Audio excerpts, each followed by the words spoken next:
vuba mu buryo bwihuse kuko n'ubundi gikora mu buryo bwihuse. No mu buvuzi bwacu rero indwara tugiye kukivugaho kivura nabwo gikora mu buryo bwihuse. Niba wowe uzi igitenetene ukaba uzi ikinetenete uburyo cyakoraga ku mwana w'uruhinja bagagishyira ku mukondo kugira ngo umukondo ubashe gukira mu buryo bwihuse, n'iyi ndwara tugiye kuvuga rero ni indwara ikira mu buryo bwihuse kandi ubikurikize ubikore neza kuri gahunda, ubundi uzabwe ati muganga Clement yarambeshye cyangwa se koko uyu mukozi w'Imana ibyo avuga byose abifitiye ubuhamya. Mbifitiye ubuhamya kuko nagiye mvura benshi bagiye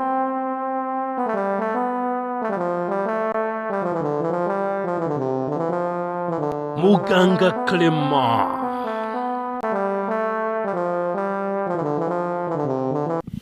Yes, reka twongere kubaha ikaze mwese bakurikiye Muganga Clement, mbabwire ntirutagwa biziminega rwa mugabo nyirigira umwami w'amahoro nkunda kwirahira abasangiza itetuye muhanga mu byahanze abahanze byinshi bambaye ndetse n'abahanzi bahanga iby'isi nta wahanga ibyahanzwe n'imbaraga ze zihambaye. Birashoboka ko hari indwara nyinshi zagiye zikwibasira cyangwa se ukaba uzi umuntu urwaye cyane bikomeye yarivuje bikanga ukabona mbese ubuzima bwe buri habi. Turi kumwe na muganga Dr Clement wagiye avura abantu benshi cyane nkuko bagenda batanga ubuhamya. Ntatinze rero reka mwakire abagezeho icyo bateguriye uyu munsi.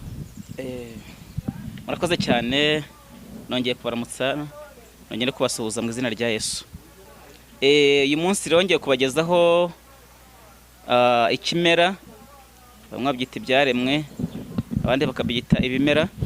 Kugezaho ikimera cyitwa igitenetene. Cyitwa igitenetene, harimo cyita ikinetenete, ayo yose n'amazina yacyo. Igitenetene rero ni icyatsi gifite imbaraga abantu benshi batazi. Abakera bajyaga bagikoresha bavura abana ku mukondo bagira ngo ikibazo umwana afite gikemuke vuba mu buryo bwihuse kuko n'ubundi gikora mu buryo bwihuse. No mu buvuzi bwacu rero indwara tugiye kukivugaho kivura nabwo gikora mu buryo bwihuse.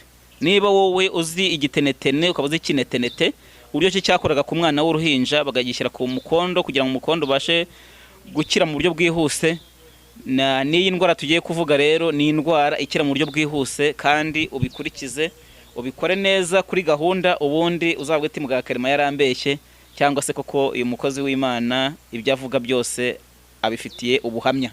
Mbifitiye ubuhamya kuko nagiye mvura benshi bagiye batandukanye. Nta muti nshobora gushyira kuri YouTube cyangwa se kuri channel yanjye ntarawukoresheje ngo buri wese atanga ubuhamya. Uwo ukoresha atanga ubuhamya, yamara kumpa ubuhamya nanjye nkatanga ubuhamya hehe kuri iyi channel yacu kugira ngo buri wese amenye yuko iyi miti ifite imbaraga kandi ihambaye. Iki gitenetene rero gikora iki rero? Tugiye kuza turebere hamwe ku bantu bafite ikibazo cy'uburemba, gutera akabariro, intanga nkeya cyangwa se imbaraga nkeya. Iki gitenetene kibasha kongera icyo bita inanga ku bagabo, kibasha kongera intanga ku bagabo, kikongera n'icyo bita amasohoro. Wowe rero utagira kabaraga, utagira agatege, menya ngo intanga zawe zifite ikibazo, menya ngo amasohoro afite ikibazo, kandi ibyo bintu uko ari bibiri biramutse bifite ikibazo ntago basha kubyara. Niho rero ubugumba kenshi buri guturuka, abantu benshi ntamenye uko byagenze. Noneho rero iki gitenetene kikabasha kuzibura n'imitsi yazibye, kikabuzura imitsi minini n'udutsi dutoya twazibye. Uvuga ngo iki bashe kuzibura rero imitsi ni ukuvuga ngo imitsi ubundi yo amasohoro atabasha gutambuka neza, iyo intanga zitabasha kugenda neza, imitsi yaragize gute yarazibye. Iyo yazibye rero iziburwa n'ikihe cyatsi n'ubuhe muti? Ni igitenetene, ni ikinetenete. Wowe rero unyumva uyu munsi utangire, niba utarunakizi uperereze ushakisha ntaho kiri ugitera iwawe, kuko ni icyatsi kitajya kibura kikanga izuba, kikanga ibihe bibi. Yaragugiye kizumenaho amazi nta kibazo, kandi kihanganira n'izuba ku buryo imvura ijya kuzagwa nta kibazo cyageze. Unyemerere rero wowe wumva iki kiganiro, unyemerere ukurikiza amabwiriza n'amategeko yacyo, ubundi uzambwire ngo wabuze urubyaro, uzambwire ngo amasohoro yawe ni makeya, uzambwire ngo intanga zawe zabaye nkeya. Ntago ibyo bibaho. Nibikurikiza nkuko mbikubwiye, ni ukuvuga ngo uzabikore neza. Umuti w'igitenetene rero urawufata ugakamura. Ushobora kubaza ati wagikamura gutari kibisi.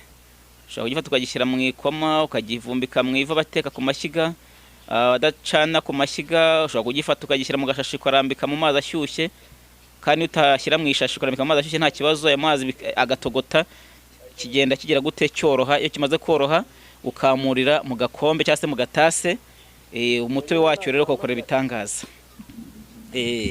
Nubango rero ufata uwo mutobe w'igitenetene ugafata wowe ushaka kugira ngo ugire igitsina gifite imbaraga wa mugabo we, wowe ubasha kugira intanga zifite imbaraga, wowe ubasha kugira ngo ugire amasoro afite imbaraga, ufata igitenetene ukagikama nuko twabisobanuye, na buryo ugitegurwa, uburyo ugiteka mu mazi kikoroha, cyangwa se ukagishyira mu ikoma ukakivumbika mu ishyiga uri mu cyaro. Wowe rero ukoresha gaze, ukoresha imbabura, hari imbabura utabasha kotsamo ikintu, ushyira muri ayo mazi ashyushye. Uko gitegurwa rero umara kugikamura, ukamurira mu gatase cyangwa ugakamurira mu gakombe, wanyuma ugafata tangawize iringaniye na tungurusumu iringaniye. Tuzi tangawize iringaniye, hari gatangawize bagurisha igiceri cy'ijana, ugafata na tungurusumu ubutete butatu bwiza cyangwa se butandatu, kuko hari igihe ubona ubwagwingiye.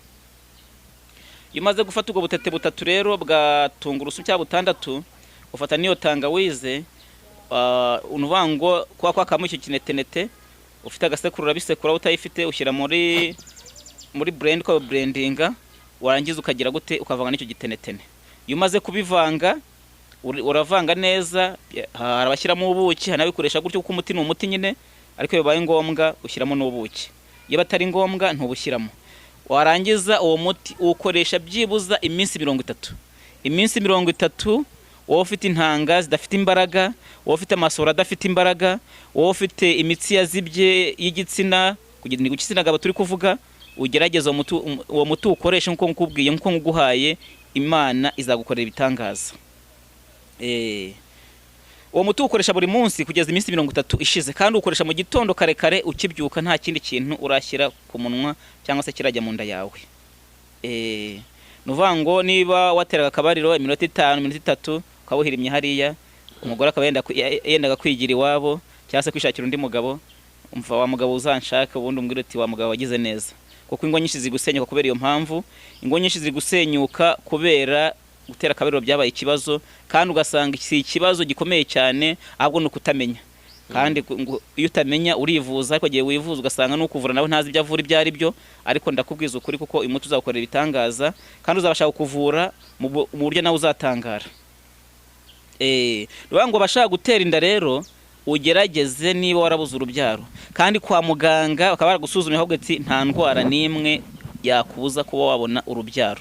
Gerageza uyu muti ukoresha gutya iminsi 30, nurangiza uzambwire ngo wabuze urubyaro. Ntago bibaho. Niba warazinzwe bazakuzingura, mara kuzingura ukoresha uyu muti. Hari n'uburyo bakuzingura ugasanga ukoresheje imiti runaka ibasha kuzibura iyo mitsi, ugasanga umaze imyaka n'imyaka ngo wabuze urubyaro. Ikibazo ari ikihe? Utabuze igitenetene, utabuze tungurusumu, utabuze tangawize, utabuze ubujyanama nk'ubwo bwa muganga Clement.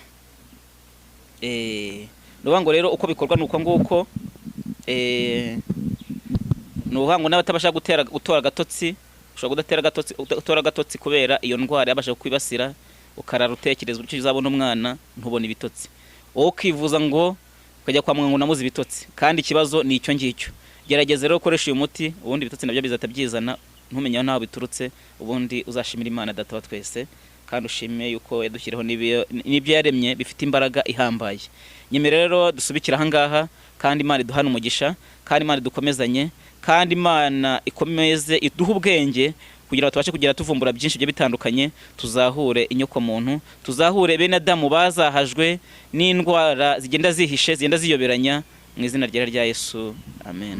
Murakoze cyane rero muganga Clement, Imana iguha umugisha kandi imbaraga n'amavuta mu murimo mukora, Uwiteka akomeze kubashyikira muri byose. Turabakunda kandi tubifuriza ibyiza. Murakoze cyane. Naho nasizo ntabahaye adresse. Adresse ni muganga Clement kuri YouTube, kuri channel yacu. Kuri telefone ni 0782 23 12 87 0782 23 12 87. Imana iduhana umugisha mu izina rya Yesu. Amen, amen.